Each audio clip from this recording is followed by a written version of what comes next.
This is basically Adam, Brown and Cooper, और this is basically project 1, project 2, project 3. और फिर हमने as it is उसी के इक्वलेंट, उसी के अकॉर्डिंगली हमने नीचे एक असाइनमेंट वाला टेबल बनाना है जो हमें एक्सेल सॉल्वर बेसिकली कैलकुलेट करके देगा. सो ये तो मैंने एज इट इज लिख लिया, बट ये वाले हमारे डिसीजन वेरिएबल्स आ गए 9. x11, x12, x13, x21, x22, x23 और x31, x32, x33 ये हमारे लिए सॉल्वर सॉल्व करेगा. ठीक है जी. और हमने क्या किया, हमने रो वाइज सम कर लिया. ये मैंने जस्ट फॉर्मूला लगाया. ठीक है, फॉर्मूला लगा दिया equal sum from this to this, और इसी तरीके से मैंने कॉलम में लगा दिया. ठीक. ओके, और मैंने क्या किया फिर टोटल कॉस्ट कैलकुलेट करने के लिए क्या किया, ये वाले सेल्स, ठीक है, और ये वाले जो सेल्स है इनको आपस में इक्वल सम प्रोडक्ट के अंदर रख दिया. ठीक है जी. ओके, अब आपने क्या करना है, अब आपने जाना है डेटा में, सॉल्वर. ठीक है जी. ओके, आपका ऑब्जेक्टिव क्या है, to minimize the total cost. So हम सिंपली यहाँ पे क्लिक करेंगे और हमने इस सेल को सिलेक्ट कर लेना. ठीक है. ओके, ऑब्जेक्टिव क्या है, टू मैक्सिमाइज और minimise. So we will set minimise. ठीक है.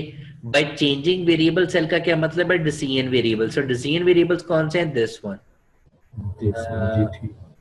From this to this. ठीक है जी, वो डिसीजन वेरिएबल्स हैं. ओके, हमारी कंस्ट्रेंट्स के दो कंस्ट्रेंट्स हैं. वो टू कंस्ट्रेंट्स के हैं कि जी ईच रो वाइज आपका जो सम है वो इक्वल टू 1 होना चाहिए. ठीक है. मैंने क्या किए, हमने ये ऑलरेडी यहाँ पे फॉर्मूलाज लगाए हुए हैं सम के, तो मैंने इनको तमाम के तमाम को सिलेक्ट कर लिया. E12, E13, E14, this one.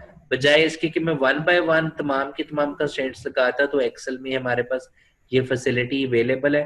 तो मैंने इन तमाम को सिलेक्ट किया और इक्वल टू 1 कर दिया. ये करके दिखा दो.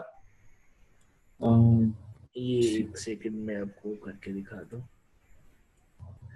ये हमने कंस्ट्रेंट ऐड करनी है. So we will say add changing cell से क्या मराद है, लाइक करने को मैं ये भी कर सकता हूँ, दिस इक्वल टू 1. ठीक है जी. फिर दिस इक्वल टू 1. ठीक है. तो ये हमें 1 by 1 करना पड़ेगा. So that's not good. तो बेटर अप्रोच क्या है, ओहो, सो बेटर अप्रोच हमारे पास ये है कि एक ही साथ हम ऐड कर ले, क्योंकि वो हमारे पास ऑप्शन है. सो एक ही साथ का मतलब ये है कि ये सारे के सारे भी इक्वल टू 1 हो और ये सारे के सारे भी इक्वल टू 1 हो. ठीक है जी.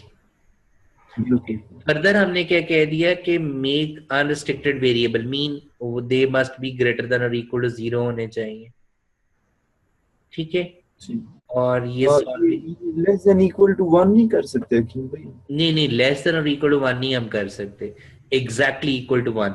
एग्जैक्टली इक्वल टू 1 हम इसलिए कह रहे हैं क्योंकि हम ये रो के ऊपर लगा रहे हैं, और जो मैथमेटिकल फार्मूला है या मैथमेटिकल कंडीशन है वो हम ये कह रहे हैं कि each row must be equal to 1. So अगर हम लेस देन और इक्वल टू 1 करेंगे तो वो हम उसको कह लें कि प्योर जरा फ्लेक्सिबल सा कर रहे हैं. सो फ्लेक्सिबल नहीं करना, आपने रिजिड रहना है, क्योंकि आप ये चाह रहे हो कि each row must be assigned to each column. ठीक है, single column. That's why. So अब आपने ये काम करना है और सिंपली सॉल्व कर देना है, तो वो आपको जो है वो कैलकुलेट करके दे देगा. मीन ये वाली जो वैल्यूज है वो ऑटोमेटिकली आपको कैलकुलेट करके देगा. ठीक है, प्रेस कर दें और ये 25 आ जाएगा आपके पास. ठीक.